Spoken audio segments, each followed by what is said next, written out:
Vous suivez la télévision rwandaise. Maintenant, bienvenue à la grande édition de cet après-midi dont voici le sommaire. Le républicain Donald Trump a remporté l'élection présidentielle aux États-Unis face à la démocrate Kamala Harris, ont annoncé ce mercredi 6 novembre les médias américains. Au sommaire également, le Rwanda a inauguré un laboratoire de robotique de pointe d'une valeur de 100 millions de francs rwandais visant à faire progresser les connaissances en matière de technologie en robotique. Bonjour et bienvenue à l'actualité de la télévision rwandaise. Nous commençons avec les élections aux États-Unis d'Amérique où Donald Trump a remporté la présidence américaine et sera de retour à la Maison-Blanche après avoir triomphé lors d'une campagne particulièrement incertaine. Et maintenant, on va voir à propos de la victoire de Donald Trump les réactions qui se multiplient dans le monde. Sur le continent africain, les observateurs souhaitent que la nouvelle administration renforce la coopération avec les pays du continent. C'est le point de vue de cet analyste politique qui vient de se confier à la télévision rwandaise. Moi, je veux justement vous dire que je n'ai pas de parti. Mais tout ce que je peux vous dire que, quelles qu'en soient les administrations, je crois bien évidemment que cette nouvelle administration américaine pourrait être bénéfique pour le continent africain dans un terme de PPP, de partenariat privé, afin que les Africains puissent bénéficier par exemple d'une relation stratégique dans le cadre des investissements, dans le cadre du commerce, dans le cadre en fait des actions financières, afin de pouvoir aller de l'avant. Moi, je crois bien évidemment qu'un État ne peut vivre en autarcie. Il faut que l'on puisse venir ensemble, cette mutualisation, cette collaboration, cette synergie, cette coexistence politique, économique, mais aussi financière pour pouvoir aller de l'avant. Il faut, à un moment donné, que les gens puissent dire davantage qu'on n'a pas d'amis, on n'a pas d'ennemis, mais on a des collaborateurs dans un cadre aussi prospère, digne, avec éthique et valeur pour aller de l'avant. On reste sur le même angle. Maintenant, on va recevoir Alexis Nizeyman pour un décryptage. Bonjour. Bonjour Alexis, est-ce que vous me recevez? Oui, bonjour. Alors Donald Trump vient de remporter à nouveau la présidence américaine. D'après vous, cette victoire était-elle vraiment prévisible? Je dirais que la victoire de Trump, bien qu'elle ait surpris certains, mais était prévisible en raison de divers facteurs sociopolitiques et économiques. D'une part, Trump a su capitaliser sur les préoccupations économiques, notamment en ciblant les électeurs de la classe ouvrière et les États pivots importants comme la Pennsylvanie, la Géorgie, le Wisconsin et la Caroline du Nord. Son message, bien qu'on peut l'appeler populiste, mais son message avec ses promesses est de relancer l'économie et de durcir des relations avec des pays comme la Chine, lui ont assuré un soutien stable dans ces régions cruciales, malgré la polarisation de sa personnalité et de ses politiques. D'autre part, ses promesses relatives aux déportations massives des immigrants illégaux, la diminution du chômage, la construction de 10 nouvelles villes industrielles, mais aussi son soutien à la politique du port des armes, sa défense pour la régularisation de l'avortement et autres, lui ont procuré de l'admiration parmi les Américains conservateurs et surtout les conservateurs chrétiens. Il faut aussi dire que ces nombreuses affaires juridiques et les 2 tentatives d'assassinat lui ont attiré de la sympathie de nombreux Américains qui lui ont vu comme une victime de l'actuelle administration. Vous venez de mentionner les points selon vous, ce qui a fait que vraiment c'était prévisible. Alors là, maintenant, je vais demander Donald Trump, à nouveau président, quels sont les grands chantiers qui l'attendent, donc vu la situation de son pays dans le monde aujourd'hui? Les chantiers qui l'attendent sont de 2 sortes. D'une part, ils sont d'ordre interne dans le domaine socio-économique, comme faire baisser l'inflation et augmenter le pouvoir d'achat des Américains. faire baisser les taxes, mais aussi procurer de l'emploi, la sécurité interne et la lutte contre les crimes, la régularisation de l'immigration clandestine, mais aussi la gestion des catastrophes liées au changement climatique. À l'extérieur, il a un chantier vaste, mais aussi très compliqué, comme la guerre en Ukraine, dont il a promis de finir à 48 heures de sa prestation de serment, mais aussi les tensions entre Israël et Hamas avec le Hezbollah. Il devra aussi trouver l'issue de la tension entre les États-Unis et la Chine concernant le Taïwan. Il faudra aussi éclaircir sa position envers les réformes de l'ONU et ses instances fortement demandées par plusieurs acteurs et pays dans le monde, mais aussi à ce qui concerne en général des relations internationales des États-Unis et de l'Europe en particulier. Vous venez de mentionner alors de côté interne et aussi international, vous venez de mentionner les défis d'ordre global, mais s'il est question de revenir sur l'Afrique, que peut-on espérer de Donald Trump vis-à-vis de l'Afrique?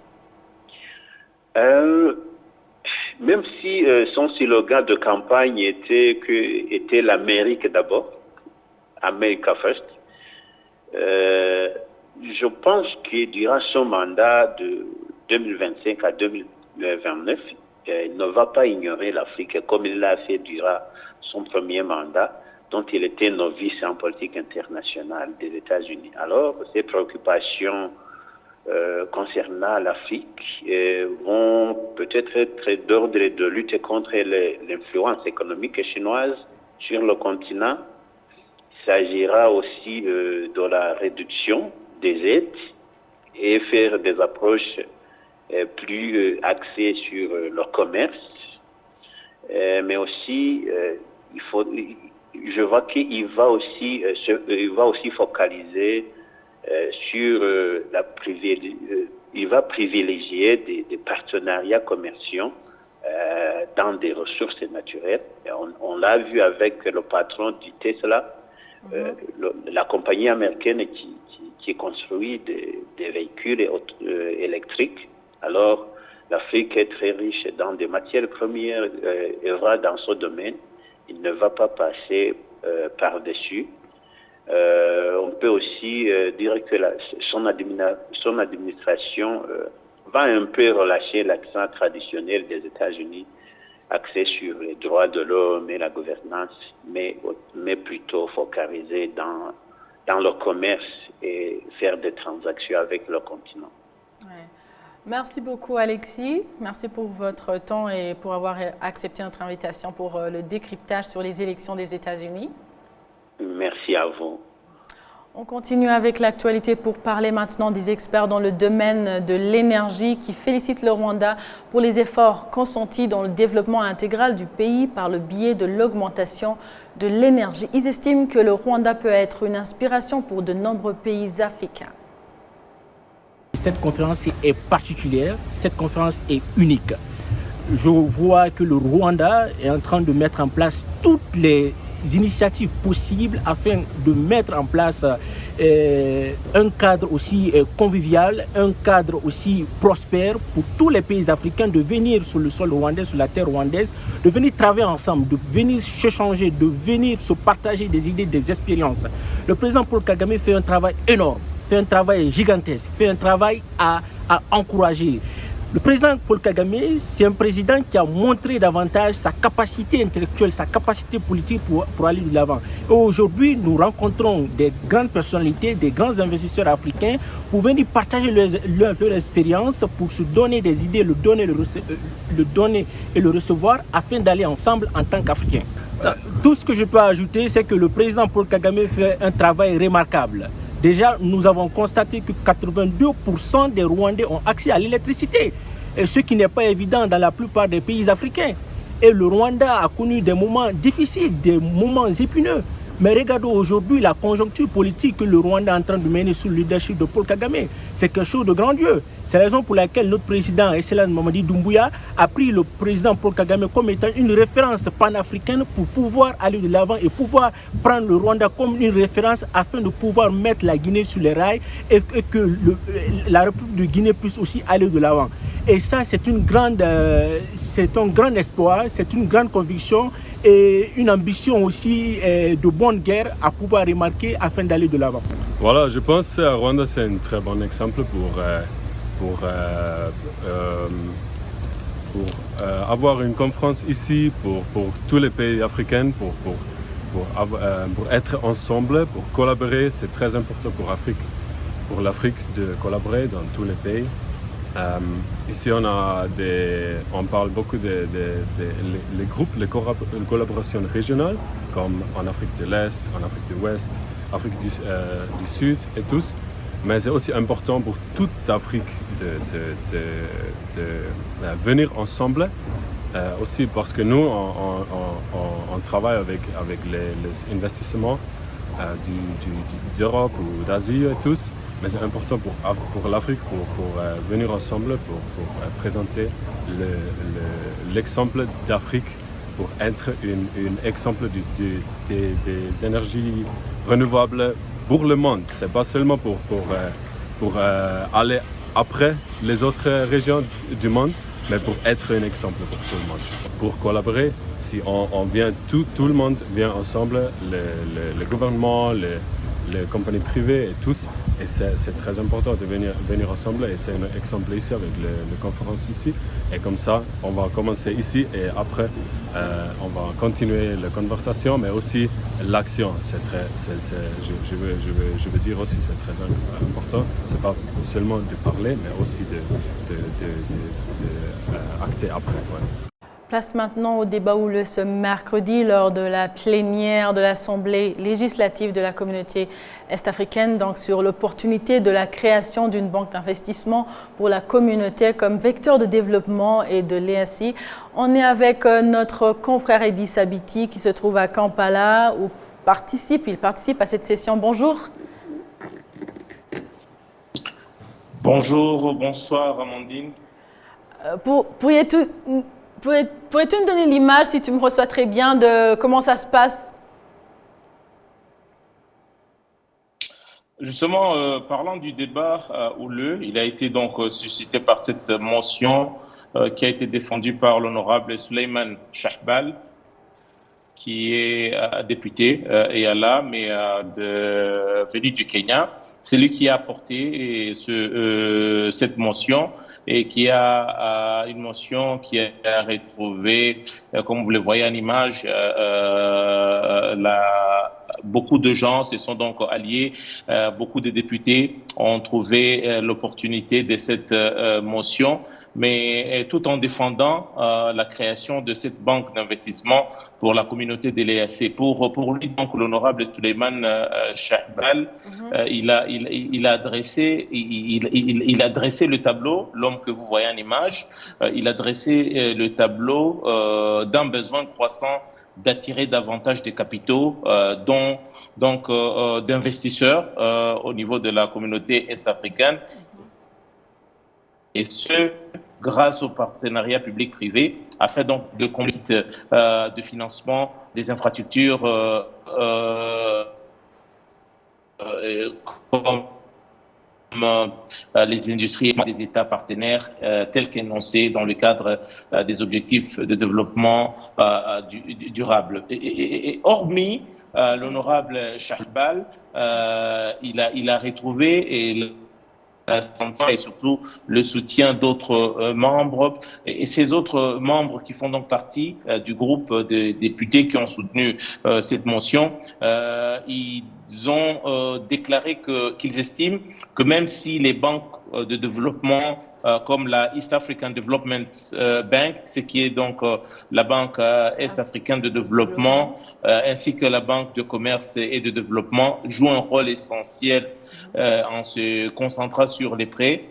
Pour eux, cette disposition laisse une lacune critique notamment pour ce qui est de l'incubation des projets et surtout les risques à prendre pour cette banque. Il estime maintenant que cette banque d'investissement va permettre déjà, si elle a un capital important, soutenu bien entendu par les États membres, ça va permettre à ce qu'il puisse y avoir l'incubation des projets et surtout ça va dérisquer, comme on dit dans le langage banquier, certains projets dont les banques de développement n'arrivent pas à soutenir. Mais cependant, pour terminer, il existe un hic, c'est que parce qu'on doit se référer, il y a la volonté, il y a la motion qui existe, mais il y a tout de même une procédure, c'est que cela doit être soumis, tel que cela a été suggéré par d'autres députés, cela doit être soumis au niveau du sommet des chefs d'État, puisqu'on se réfère déjà même aux textes et surtout les textes qui font partie donc du traité qui stipule que cela revient du domaine des chefs d'État, du sommet des chefs d'État et de gouvernement. Sinon, dans le fond et même dans la forme, c'est une idée qui a reçu l'assentiment et surtout le soutien de beaucoup de gens. Mais il reste encore du chemin à faire, mais sinon, le bien fondé est là.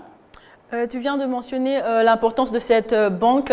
Est-ce qu'il y a un ou deux autres points qui pourraient être comme un accent particulier, la différence, donc ce qui sera particulier avec cette banque? Déjà, la particularité de cette banque, vous savez, il existe un problème dans nos pays, c'est que déjà la plupart des fonds viennent et des projets viennent ou reçoivent des fonds de la part des institutions hors de notre région, ce qui vient avec, bien sûr, des intérêts assez élevés et ce n'est pas au premier venu que le prêt est accordé. Alors, avec cette banque d'investissement, bien entendu, il existe un côté très important, c'est l'étude de la faisabilité d'un tel ou tel autre projet. C'est que c'est une banque qui aura la particularité de pouvoir financer cette étude. Oui. Quand on parle de l'incubation, c'est même la phase qui vient avant même la discussion autour de l'idée pour que l'idée puisse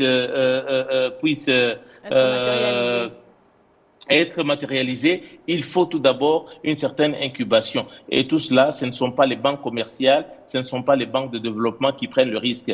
Eux ne soutiennent que déjà des projets qu'on appelle des projets bancables, des projets qui ne possèdent pas des risques, des projets qui sont passés par toutes les cases. Vous comprenez que ça, c'est une banque qui devra donner donc la place au risque, la place aux études minutieuses avant de se lancer dans un tel ou tel autre projet. Donc, c'est ça même la particularité de cette banque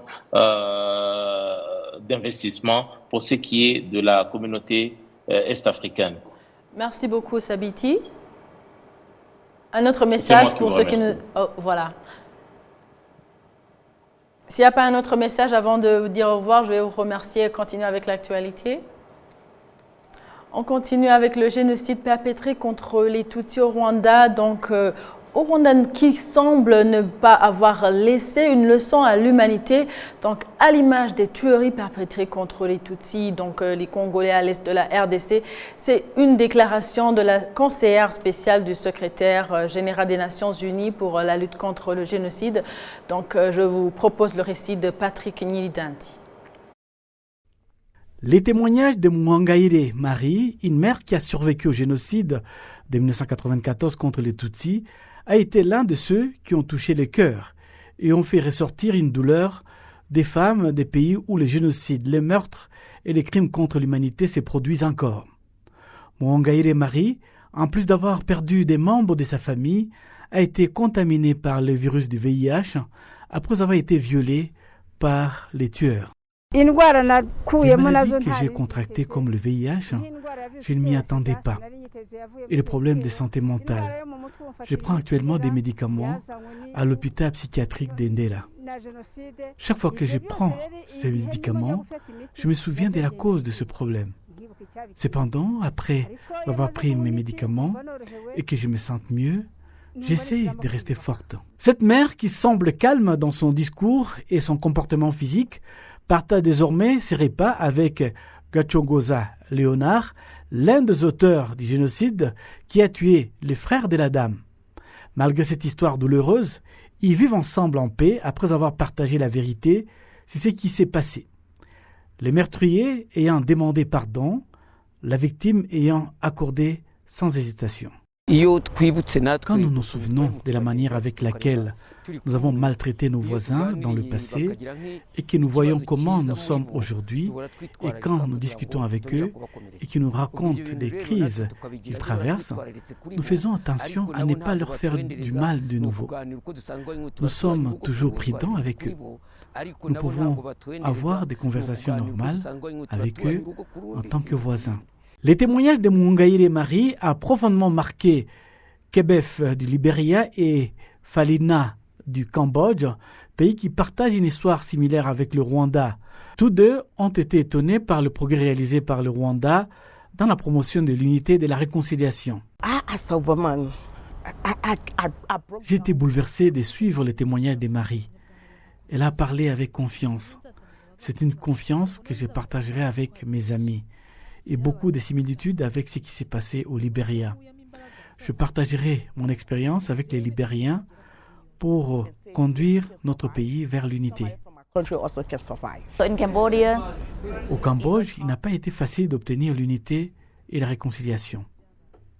Le Rwanda a atteint plusieurs succès grâce aux témoignages que nous avons suivis ici.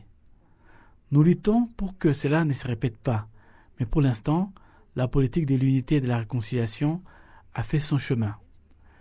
De nombreux chrétiens au Cambodge sont animés de l'amour du Christ et nous luttons maintenant pour l'unité et la guérison parce que c'est important pour nous. Le progrès réalisé par le Rwanda pour faire face aux conséquences du génocide sont hautement salués par Mme Alice Wairimu Nderitu, la conseillère spéciale du secrétaire général de l'ONU pour la prévention du génocide, a assuré le Rwanda de sa coopération continue pour garantir que justice soit rendue. En fait, nous travaillons pour que les documents de la Chambre résiduelle ayant été désignés pour suivre les dossiers de la Cour pénale internationale pour le Rwanda. Seulement, certains pays continuent à ignorer les demandes visant à poursuivre les auteurs présumés de ces crimes. Cela ne va pas nous décourager. Nous allons poursuivre nos efforts. Cette conférence de lutte contre les génocides se poursuit et rassemble des femmes des pays touchés par les génocides, les meurtres et les crimes contre l'humanité. La réunion se concentrera sur la manière de s'attaquer aux problèmes persistants, des violations des droits de la personne, notamment les génocides, crimes contre l'humanité, crimes de guerre et discours de la haine, dans le but de mettre fin à ces idéologies. Voilà, c'est par ici que prend fin l'édition d'aujourd'hui. Merci à vous tous qui étaient au rendez-vous d'actualité de la télévision rwandaise. Vous étiez avec Amandine Dikoumasabo. À la prochaine et d'ici là, portez-vous bien.